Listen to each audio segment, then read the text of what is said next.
अऊज़ु बिल्लाहि मिनश्शैतानिर्रजीम बिस्मिल्लाहिर्रहमानिर्रहीम अल्हम्दुलिल्लाहि रब्बिल आलमीन वस्सलातु वस्सलामु अला रसूलिहिन नबीहिल करीम।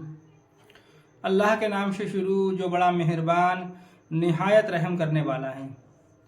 तमाम तारीफ़ें और खूबियाँ उस शाफ़ी के लिए जो तमाम जहान का पालने वाला और शिफा बख्शने वाला है, जिसने कोई चीज़ भी बेफ़ायदा पैदा नहीं की। और दुरूद पहुँचे तबीब रूहानी व जिस्मानी हज़रत मोहम्मद रसूलुल्लाह सल्लल्लाहु अलैहि वसल्लम पर। चमन निशा दवाखाना यूट्यूब चैनल के नाजरीन को खुशामदीद कहते हैं। मैं आपका मेज़बान हकीम खुर्शीद आपकी खिदमत में हाजिर हूँ।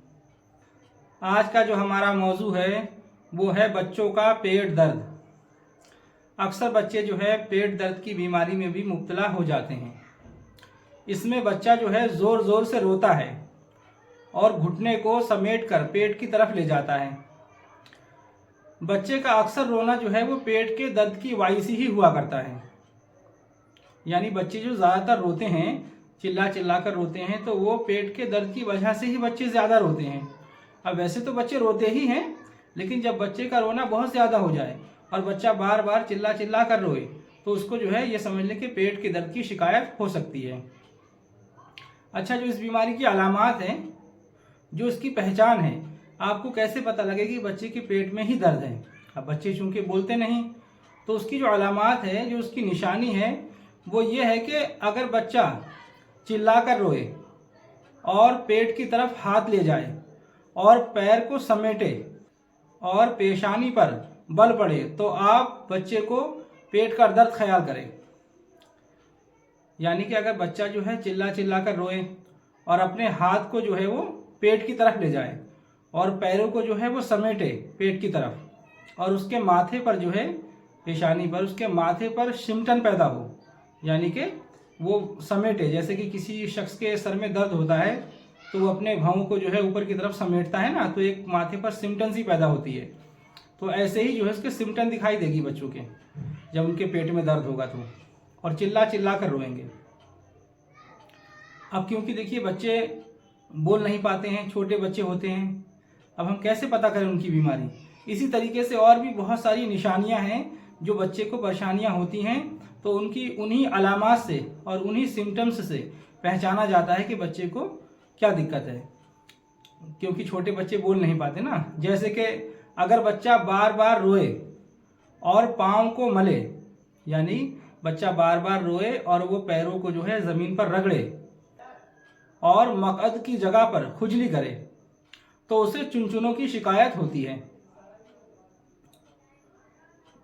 यानी कि समझ गए आप, बच्चा अगर बार बार रोए और पैरों को अगर वो ज़मीन पर रगड़े और अपने हाथ को जो है मकअद के मकाम पर ले जाए और वहाँ पर खुजली करे, तो बच्चों को जो है चुनचुने होते हैं। और वो एक किस्म के कीड़े होते हैं, एक कीटाणु होते हैं कीड़े, वो जब मकअद से बाहर निकलते हैं और बच्चे को जो है वो काटते हैं, तो बच्चा जो है उससे बार बार रोता है और जो है अपने हाथ से खुजली करना चाहता है। तो ये निशानी जो है चुनचुनों की है।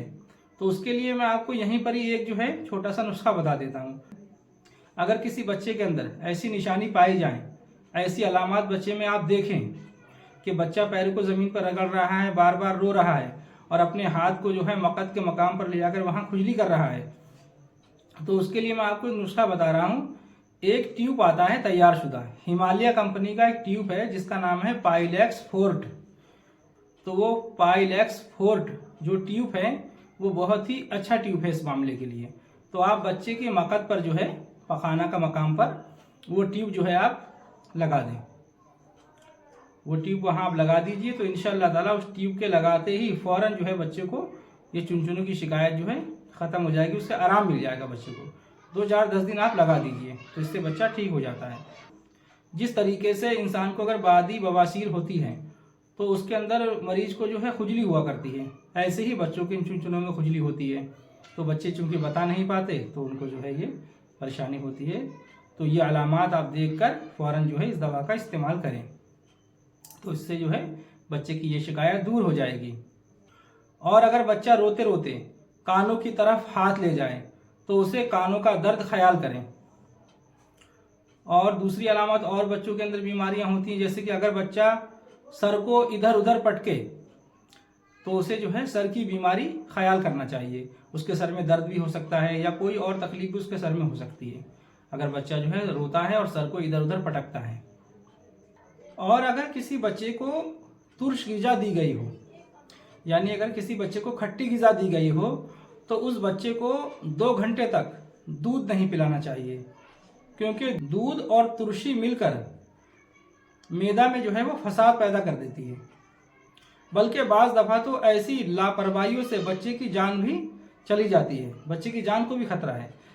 जैसे कि बच्चे को अगर कोई तुर्श चीज़ खिलाई गई हो, जैसे कोई खट्टी चीज़ अगर बच्चे ने खाई, बच्चा अगर 1.5 साल का है या 2 साल तक का है, तो बच्चे ने अगर जैसे कोई खट्टी चीज़ खाई और उसके बाद जो है आपने अगर उसको दूध फ़ौरन पिला दिया, तो वो दूध जो है बच्चे के मैदे के अंदर जाकर और फसाद बर्पा कर देगा, जिससे क्या है कि बच्चे की जान भी जा सकती है।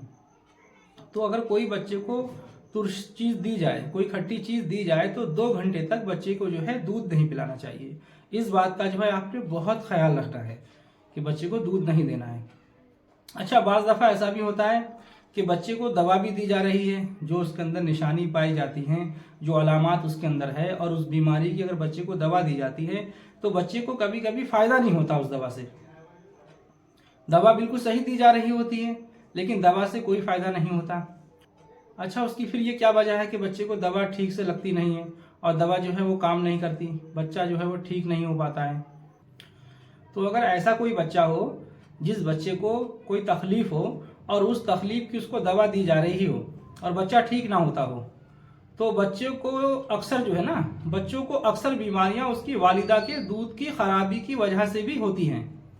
अगर उसकी माँ का दूध साफ़ करा दिया जाए तो बच्चे को इंशाअल्लाह ज़रूर आराम हो जाता है। यानी कि बाज़ दफ़ा जो है माँ के अंदर कोई बीमारी होती है, कोई माँ के अंदर तकलीफ़ होती है, जैसे एलर्जी, एक्जिमा, दाँत, फोड़े, फुंसी या और किसी किस्म की बीमारी हो, कोई खलत जो है उनके अंदर बढ़ गई हो, जिसकी वजह से माँ का दूध जो है वो गंदा हो जाता है, वो साफ़ नहीं होता।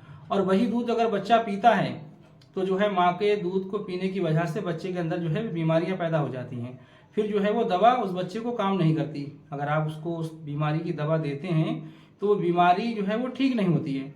तो ऐसी हालत में जो है उसकी वालिदा का जो है दूध साफ करा दिया जाए।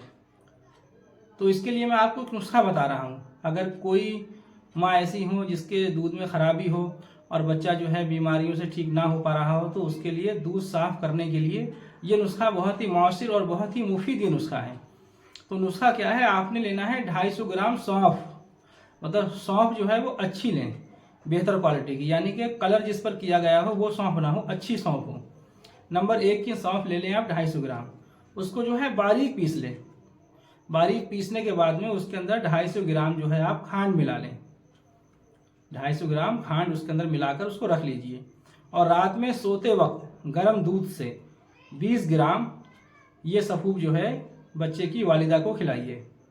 तो इंशाअल्लाह ताला इससे जो है बच्चे की माँ का दूध साफ़ हो जाएगा और इंशाअल्लाह उस बच्चे को जो है फिर बीमारियाँ बहुत कम लगेंगी। और अगर कोई दवा फिर जब बच्चे को दी जाएगी तो इंशाअल्लाह वो दवा भी जो है बच्चे को फ़ौरन काम करेगी और बच्चे को शिफा हासिल होगी।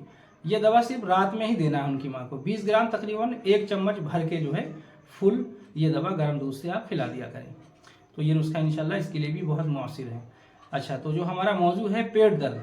अगर बच्चे को पेट दर्द की शिकायत हो और बच्चा चिल्ला चिल्ला कर रोए, जैसा कि मैंने आपको बताया है, तो ऐसी हालत में जो है ये नुस्खा बनाकर इस्तेमाल कराइए।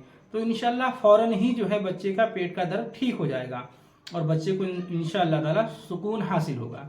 तो वो नुस्खा क्या है, नुस्खा आप पेट दर्द का नोट फरमा लीजिए। आपने लेना है सुहागा बेरियां। अच्छा, मैंने आपको बता चुका हूँ पहले भी सुहागा को बेरियां कैसे करना है। आपने तकरीबन जो है 50 ग्राम सुहागा लीजिए। 50 ग्राम सुहागा लेकर उसको तोड़कर तवे के ऊपर बिछा दीजिए और चूल्हे पर चढ़ाकर नीचे जो है उसके हल्की आग जलाइए।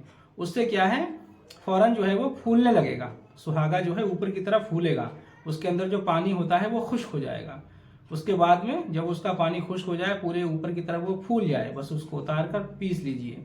यही है सुहागा बेरियां। तो ऐसे जो है सुहागा बेरियां किया हुआ आपने लेना है 12 ग्राम। 12 ग्राम आपने लेना है सुहागा बेरियां। और आपने लेना है काला नमक 20 ग्राम, और इन दोनों का जो है सफ़ूफ बनाकर इसको बारीक पीस लीजिए और रख लीजिए। और जब बच्चे को पेट दर्द की शिकायत हो तो इसमें से 1 चुटकी जो है ये लेकर सफ़ूफ और थोड़े से गुनगुने पानी में मिलाकर बच्चे को खिला दीजिए। इंशाअल्लाह ताला पिलाते ही अल्लाह के फजल से पेट का दर्द जो है वो रुक जाएगा। इंशाअल्लाह बच्चे को फौरी आराम हो जाएगा। ये नुस्खा बच्चों के लिए बहुत ही मुफीद और बहुत मुआसिर नुस्खा है। आप बनाइए और फ़ायदा उठाइए। हम अल्लाह की मखलूक की खिदमत के लिए अपने ज़ाती तजुर्बात लोगों तक पहुँचा रहे हैं। अल्लाह तबारक व तआला हमारे बताए हुए नुस्खों से आपको फ़ायदा उठाने की तौफीक दे और मुझे मेरी मेहनत का दोनों जहां में समरा अता फरमाए।